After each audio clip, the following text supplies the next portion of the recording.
I found a report by a realtor organization. They did a survey of about 1,000 people, and a quarter of those people said that they would rather sell their home as is rather than fix the foundation.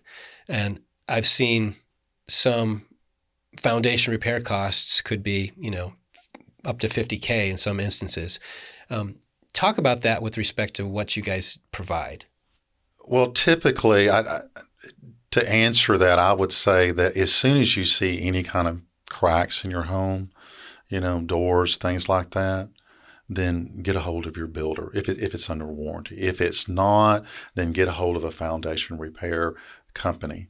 Get a structural engineer, get a topo done What's a on it. topo? A topo is a measurement that they do inside your home that tells you if it's settled over here or if it's settled over here. And they do it.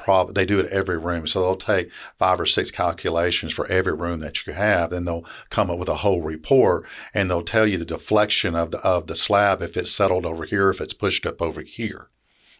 So what actually is going on.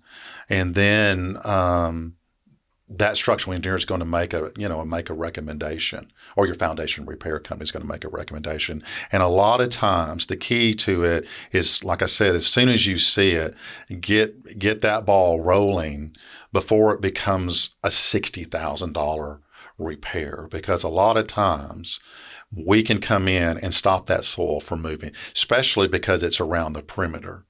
And then a lot of foundation companies are getting on board with this too, because they realize that you've got to modify the soil if it has a high PVR and slab heave. Mm-hmm. And that's what we control. So if you can get on the forefront of it and get out there and get some experts, and we're one of them as far as the application goes and stopping the soil from moving, that's your best bet.